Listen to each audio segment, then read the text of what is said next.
గురూజీ 72 గంటల్లోనే ఫోన్ లోని అద్భుతమైన జ్యోతిష్య పరిష్కారం చూపిస్తారు. నమ్మండి, నమ్మకపోండి, ఇది నిజం. శ్మశాన కాళి రుద్ర చౌడీదేవి ఆరాధకులు నంబర్ 1 వశీకరణ స్పెషలిస్ట్ గురూజీ.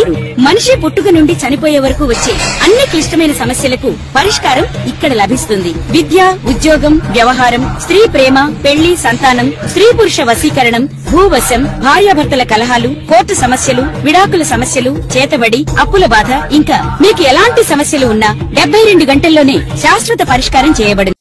నమస్తే అండి. శ్రీ గురుభ్యో నమః, శ్రీమాత్రే నమః, మహాగణాధిపతే నమః. ఈరోజు మనము ద్వాదశ రాశుల వాళ్ళకి అక్టోబర్ నెల ఎలా ఉండబోతుంది అనే విషయాన్ని తెలుసుకునే ప్రయత్నం చేద్దాము. దానికంటే మొదలు ఫస్ట్ ఆఫ్ ఆల్ మనకి ఈ గ్రహ గోచారం ఎలా ఉంది, ఏ గ్రహాలు ఏ రాశుల్లోకి ట్రాన్సిట్ అవుతున్నాయి అనే విషయం తెలుసుకుందాము.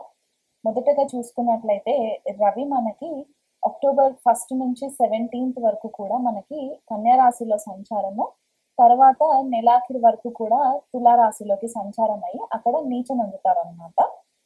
కుజుడికి వచ్చేసరికి మనకి ప్రజెంట్ అక్టోబర్ 27వ తారీఖు వరకు కూడా తులారాశిలో సంచారం జరిగి తర్వాత నెలాఖరి వరకు కూడా వృశ్చిక రాశిలో సంచారం జరుగుతుంది. కుజుడికి వచ్చేసరికి క్షమించండి, ఇక్కడ నుంచి ఎడిట్ చేసుకోండి. మనకి శుక్రుడికి వచ్చేసరికి ఏంటంటే అక్టోబర్ 1 నుంచి 9 వరకు కూడా సింహరాశిలో సంచారము, తర్వాత అక్టోబర్ 9వ తారీఖు నుంచి నెలాఖరి వరకు కూడా కన్యా రాశిలో నీచం అందుతారు శుక్రుడు. తర్వాత బుధుడిని గనక చూసుకున్నట్లయితే అక్టోబర్ 1 నుంచి 3వ తారీఖు వరకు బుధుడు వచ్చేసి మనకి కన్యా రాశిలో సంచారము, తర్వాత 24వ తారీఖు వరకు కూడా తులారాశిలో సంచారము, తదుపరి ఎండ్ ఆఫ్ ద మంత్ వరకు కూడా మనకి వృశ్చిక రాశిలో సంచారం జరుగుతుంది. అక్టోబర్ లో మనకి మెయిన్ ప్లానెట్ మనకి ఎక్కువ ఎఫెక్ట్ ఎక్కడ ఇస్తుంది అంటే గురువు కూడా మారుతున్నారు. గురువు ఇక్కడ అక్టోబర్ 18వ తారీఖున తన ఉచ్చ స్థానమైన కర్కాటక రాశిలోకి సంచారం, అంటే దాదాపు 12 సంవత్సరాల తర్వాత గురువు మనకి ఉచ్చ స్థితిలోకి ట్రాన్సిట్ అవ్వడం అనమాట. అక్టోబర్ 18కి జరుగుతుంది. ఆయన ఒక 3 months వరకు కూడా కర్కాటక రాశిలోనే సంచారం జరుగుతూ ఉంటుంది అనమాట. మనకి శని వచ్చేసరికి మీనరాశిలో ఆల్రెడీ సంచారం జరుగుతున్నారు, అక్కడ వక్రగతిలోనే ఉంటారు. అండ్ రాహు వచ్చేసి కుంభరాశిలో సంచారము, కేతు వచ్చేసి సింహరాశిలో సంచారం జరుగుతుంది. సో ఇలాంటి మన ట్రాన్సిట్ ని మనము అనలైసిస్ చేసుకున్నప్పుడు ఈ ద్వాదశ రాశుల వాళ్ళకి ఎలాంటి రిజల్ట్స్ ఉంటాయి అనేది కూడా మనకి ఎఫెక్ట్ కనిపిస్తుంది అనమాట. ఇక్కడ మనకి ఎక్కువ మేజర్ గా నోటీస్ చేయవలసింది ఏంటి అంటే ఎండ్ ఆఫ్ ద మంత్ కి వచ్చేసరికి 2 ప్లానెట్స్ 2 గ్రహాలు కూడా నీచనుంది, గురువు మాత్రము ఎగ్జాల్టేషన్ లో ఉంటారు, అంటే ఉచ్చనందుతారు. సో అంటే ఇక్కడ మనకి దాదాపు రవి అక్టోబర్ 17 తర్వాత నీచనందుతారు, అండ్ మనకి శుక్రుడు కూడా కన్యా రాశిలో సంచారము అక్టోబర్ 9 తర్వాత జరుగుతుంది కాబట్టి ఆయన కూడా అక్కడ మనకి నీచనందుతారు. కాబట్టి గ్లోబల్ లెవెల్లో కూడా మనకి కొద్దిపాటిగా చేంజెస్ రావడం అనేది కూడా మనకి కొంచెం కనిపిస్తూ ఉంటుంది. స్పెసిఫికలీ పొలిటికల్ లీడర్స్ ఎవరైతే ఉంటారో, లేకపోతే వర్కింగ్ మల్టీనేషనల్ కంపెనీస్ లో ఎవరైతే అధికారికమైన స్థితిలో పొజిషన్స్ లో ఉంటారో అలాంటి వాళ్ళకి కొద్దిపాటిగా ఛాలెంజింగ్ సిచ్యువేషన్స్ ఉంటాయి అని చెప్పుకోవడానికి కూడా మనకి గ్రహగతుల్ని బట్టి తెలుస్తుంది అనమాట. ఎందుకంటే ఎప్పుడైతే రవి నీచం అందుతారో కొద్దిగా ఇక్కడ ఫాల్స్ ఈగో అనేది కొద్దిగా ఎక్కువయ్యి ల్యాక్ ఆఫ్ రెస్పెక్ట్ అనేది కొద్దిగా కనిపించే ఛాన్సెస్ ఉన్నాయి. కాబట్టి ఇది అందరికీ వర్తిస్తుందా అంటే కొన్ని స్పెసిఫిక్ రాసులు ఉంటాయి, వాళ్ళకి కొద్దిగా ఎఫెక్ట్ ఎక్కువ కనిపించే సిచ్యువేషన్స్ కనిపిస్తాయి. కాబట్టి అవి మనం ఇండివిజువల్ గా అనాలిసిస్ చేసుకుని చెప్పుకునేటప్పుడు నేను వివరిస్తాను.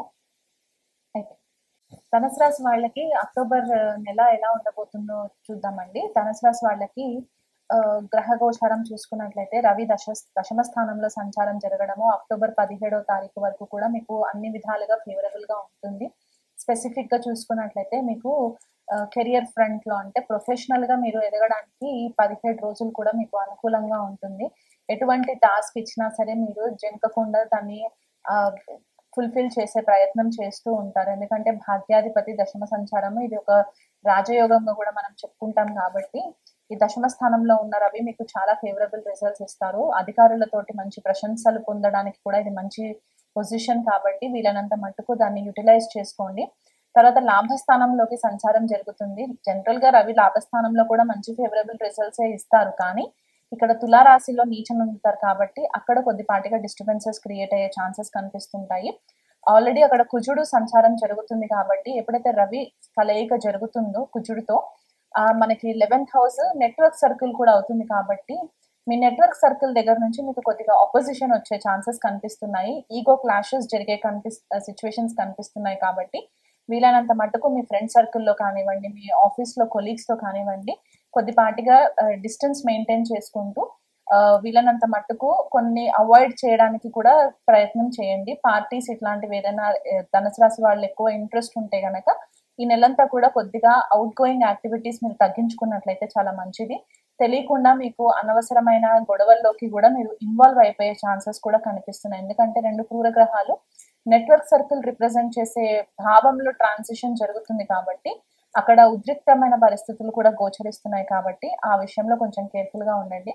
తృతీయంలో రాహు సంచారము, భాగ్యంలో కేతు సంచారం జరుగుతుంది కాబట్టి మీరు తీర్థయాత్రలు ఎక్కువ చేసే సిచ్యువేషన్స్ కనిపిస్తున్నాయి. ఈ నెలలో కూడా శుక్రుడు నీచ నుండి దశమ స్థానంలో ఉంటారు కాబట్టి కెరియర్ లో స్పెసిఫిక్ గా మీరు ఆఫీస్ విషయాలలో లేడీస్ తోటి కొద్దిగా కేర్ఫుల్ గా ఉండండి.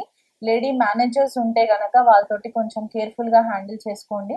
ఈ శుక్రుడు నీచం ఉండినప్పుడు ద్వాదశ రాశులందరికీ కూడా కొద్దిపాటిగా డిస్టర్బెన్సెస్ లేడీస్ వల్ల వచ్చే పరిస్థితులు కనిపిస్తున్నాయి కాబట్టి అపనిందలు పడే పరిస్థితులు కూడా కనిపిస్తున్నాయి. ఆ విషయంలో కొంచెం కేర్ఫుల్ గా ఉండండి.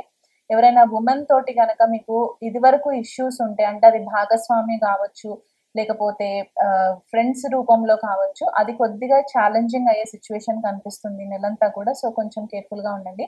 అష్టమంలో గురు సంచారము అక్టోబర్ 18వ తారీఖున జరుగుతుంది. అంటే ప్రజెంట్ గా గురువు మీకు అక్టోబర్ 18వ తారీఖు వరకు కూడా సప్తమ స్థానంలో సంచారం జరిగి లగ్నాన్ని చూస్తారు కాబట్టి మీకు అన్ని విధాలుగా ప్రొటెక్షన్ ఉంటుంది. గురువు యొక్క బ్లెస్సింగ్స్ వల్ల మీకు అన్ని విధాలుగా ప్రొటెక్షన్ ఉంటుంది. కానీ ఎప్పుడైతే అక్టోబర్ 18th కి గురువు అష్టమంలోకి ట్రాన్సిషన్ జరుగుతుందో అక్కడ కొద్దిగా మీకు గురుబలం తగ్గుతుంది కాబట్టి ఆయన దృష్టి మనకి ద్వితీయ కుటుంబ స్థానం పైన పడుతుంది కాబట్టి దృష్టి ఎక్కడ పడుతుందో గురువుది ఆ పర్టికులర్ స్థానాన్ని వృద్ధి చెందుతుంది. అంటే ఫైనాన్షియల్ గా అవ్వచ్చు లేకపోతే కుటుంబ వాతావరణంలో మీకు ఒక రకమైన ప్లెజెంట్నెస్ కనిపిస్తుంది. కానీ ఈ అష్టమ భావంకి వచ్చేసరికి స్థిరాస్తుల విషయాలలో ఏదన్నా ఇబ్బందులు రావడము, లేకపోతే మీకు ట్యాక్స్ కి సంబంధించి స్పెసిఫిక్ గా కొంతమంది ట్యాక్స్ కరెక్ట్ టైం కి పేమెంట్స్ చేయకపోతే మీకు ఒత్తిడి పెరగడం అనేది కూడా కొద్దిగా కనిపిస్తుంది. కాబట్టి ఆ విషయంలో కొద్దిగా కేర్ఫుల్ గా ఉండే ప్రయత్నం చేసుకోండి. ఆల్రెడీ ధనుసు రాశి వాళ్ళకి చతుర్థ స్థానంలో శని సంచారం జరుగుతుంది కాబట్టి అర్ధాష్టమ శని ప్రభావంలో ఉన్నారు కాబట్టి కొద్దిపాటిగా మీకు గృహ వాతావరణంలో చికాకులు, మెంటల్ పీస్ లేకపోవడము, అంటే ఇక్కడ శని మీకు ఏం లెసన్ చెప్తున్నారు అనే విధానం కూడా మనం ఆలోచించాలి. అంటే ఒక లెసన్ నేర్పించడానికి ఈ సంచారం జరుగుతుంది కాబట్టి కొద్దిపాటిగా మీరు ఎస్కేపిజం కనుక మీరు అంటే కొన్ని రెస్పాన్సిబిలిటీస్ తీసుకోకుండా నేను నా ఫ్రీడమ్ కోసం నేను బ్రతుకుతాను అని అనుకున్న స్పెసిఫిక్ గా వాళ్ళని ఉద్దేశించి చెప్తున్నాను. అలాంటి మైండ్ సెట్ ఉంటే కనుక శని మీకు ఒక హార్డ్ లెసన్ నేర్పిస్తారు. కాబట్టి ఈ గృహానికి సంబంధించి, తల్లికి సంబంధించి, ల్యాండ్ రిలేటెడ్ ఇష్యూస్ ఏవైనా ఉంటే కనుక వాటికి సంబంధించి మీకు కొద్దిపాటిగా గట్టి దెబ్బ పడే పరిస్థితి కనిపిస్తుంది. కాబట్టి శనికి ప్రతి శనివారం రోజు కూడా మీరు శనికి తైలాభిషేకం చేయించుకోవడము, లేకపోతే 19 ప్రదక్షిణాలు శనికి తిరగడము నవగ్రహ ఆలయంలో, ఇలాంటివి మీరు చేసుకున్నట్లయితే శని కూడా మీకు అనుకూలంగా ఉండడానికి ఫేవరబుల్ రిజల్ట్స్ వస్తాయి. అక్టోబర్ 18th తర్వాత నుంచి ధనుసు రాశి వాళ్ళకి శని బలం ఉండదు అండ్ గురు బలం కూడా ఉండదు, శుక్రుడి బలం కూడా ఉండదు. కాబట్టి కొద్దిపాటిగా ఫస్ట్ హాఫ్ ని మాత్రమే మీరు ఎక్కువ యూటిలైజ్ చేసుకునే ప్రయత్నం చేయండి అన్ని విషయాలలో.